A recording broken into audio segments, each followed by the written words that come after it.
Alright guys, so this is from the ebook, Prevent Injuries and Improve Posture for Brazilian Jiu-Jitsu. What we have Gustavo doing right now is the hip flexor smash with the lacrosse ball. So what he's doing is just taking the lacrosse ball and really getting into his hip flexor. The hip flexor gets extremely tight from doing jiu-jitsu. Always having our knees pulled into our chest in the guard position makes those extremely tight. So you want to take the ball and really just hunt around this area right here. It's kind of where your torso meets your leg. This area to the side of that as well, it's called the TFL area, gets extremely tight. You really would just want to explore and find anywhere that's painful, that's tight. Keep that lacrosse ball in there for a minimum of 2 minutes and holding it on places that are really very tight. Let the pain dissipate, and that's really going to loosen up your hips, okay? So that's step one. We want to inhibit or foam roll the area, okay? Step two is going to stretch. So we're going to stretch the area that we just foam rolled or had the lacrosse ball in. Exactly. So on this one, there's two ways to do it. He can lean forward, okay? And that's going to stretch out this area, all right? So you can hold that for 30 to 90 seconds. Step two would be go back. You want to maintain the femur in a vertical position, okay? And he's going to squeeze his glute and tuck his pelvis under, okay? So not yet, just here. Yeah, face me.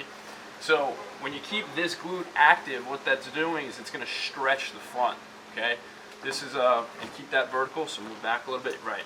So think of just tucking your pelvis under, squeezing that glute, and that's going to stretch the psoas and the hip flexor in the front. Now if he adds the arm in, so reach over to the other side, that's going to give you a little bit more stretch. You want to think reaching over and back is going to stretch this out even more. And then what you can do is use this arm as a wedge, turn in, and that really gets the psoas muscle, which is in your stomach area here, okay? Another muscle that gets very, very tight from doing jiu-jitsu. So again, 30 to 90 seconds on each side. First we used the lacrosse ball, then we did the stretch. Next step is activate, so we're going to lie on our back here, and we want to activate the muscles on the opposite side. So we stretch the front and we strengthen the back. So we're going to do glute bridges here. Go ahead and lay on your back. So on this one, we're going to have your feet pretty close to your butt. Go ahead, bend them, shoulder width apart, and we're going to drive through the heels. It's very important to drive through the heels because the heels activate the glutes. Raise the hips in the air, good, and we're going to do reps. You can do reps at 10 if you just want to do a quick one, but you know, somewhere higher in the rep range of 20 to 30 is better. You can also squeeze hold for a few seconds, down. This is going to work strength endurance, which is really important. We need to be able to maintain strength over time.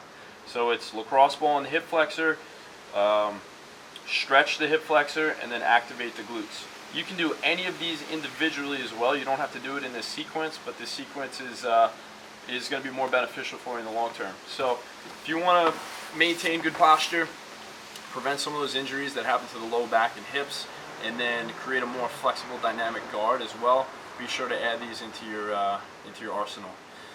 For more information, go to seekprogress.com, and we'll see you on the mats. Os.